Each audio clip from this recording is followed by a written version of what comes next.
ಇದು ನಾವಿಲ್ಲಿ ಕಾಡಿನ ದಾರಿಯಲ್ಲಿ ಹೋಗುವಾಗ ಇಲ್ಲೊಂದು ಜೇಡದ ಬಲೆ ಸಿಕ್ಕಿತ್ತು ನೋಡಿ. ಅದರಲ್ಲಿ ಎಷ್ಟು ಕೀಟಗಳನ್ನು ಹಿಡಿದಿದೆ.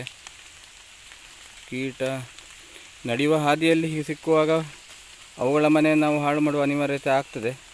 ತಪ್ಪೇನಿಲ್ಲ, ಮತ್ತೆ 20 ನಿಮಿಷದಲ್ಲಿ ಮತ್ತೆ ಪುನಃ ಕಟ್ತದೆ. ಈ ಬಲೆಯನ್ನು ಸೂಕ್ಷ್ಮವಾಗಿ ಗಮನಿಸಿ. ಸ್ವಲ್ಪ ಗೋಲ್ಡನ್ ಕಲರಲ್ಲಿ ಉಂಟು, ಅಂದರೆ ಇದಕ್ಕೆ ಗೋಲ್ಡನ್ ಆರ್ಬ್ ವ್ಯೂವರ್ ಅಂತ ಹೇಳ್ತೇವೆ. ಈಗ ನೋಡಿ, ಅದನ್ನು ಕಟ್ ಮಾಡಪ್ಪ, ತುಂಡು ಮಾಡುವ ಪ್ರಯತ್ನ ಮಾಡ್ತಾ ಇದ್ದೇನೆ. ನಮ್ಮ ಕೂದಲಿನಷ್ಟು ಥಿಕ್ನೆಸ್ನ ಈ ಬಲೆಯನ್ನು ಗಮನಿಸಿದರೆ ನಮ್ಮ ಕೂದಲಿಗಿಂತಲೂ ಸಹ ಗಟ್ಟಿ.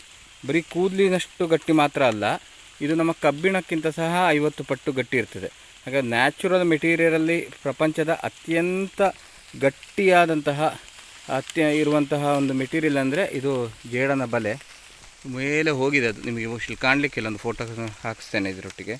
ಎಷ್ಟು ಕೀಟಗಳನ್ನು ಹಿಡಿದಿದೆ ಅಂತ ಹೇಳೋದನ್ನು ನೋಡಿ. ಅಗಾಧ ಸಂಖ್ಯೆಯಲ್ಲಿ ಕೀಟ ನಿಯಂತ್ರಣವನ್ನು ಮಾಡಿದೆ.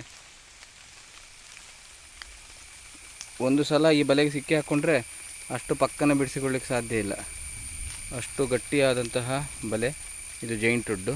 ಇದನ್ನು ಟೆಕ್ಸ್ಟೈಲ್ ಇಂಡಸ್ಟ್ರಿಯಲ್ಲಿ ಸಹ ಬಳಸುವ ಪ್ರಯೋಗ ಆಗಿದೆ. ಒಂದು 5 ವರ್ಷ ಈ ಬಲೆಯನ್ನೆಲ್ಲ ಶೇಖರಿಸಿ ಒಂದು ಒಳ್ಳೆ ಅದ್ಭುತವಾದ ಒಂದು ಡ್ರೆಸ್ಸನ್ನು ಸಹ ಮಾಡಿದಂತಹ ಖ್ಯಾತಿ ಜೈಂಟ್ ವುಡ್ ಸ್ಪೈಡರು ಅಥವಾ ನೆಫಿಲಾ ಪಿಲಿಪಸ್ ಅಂತ ಏನು ಹೇಳ್ತೇವೋ ಈ ಸ್ಪೈಡರಿಗೆ ಇದೆ. ಧನ್ಯವಾದ.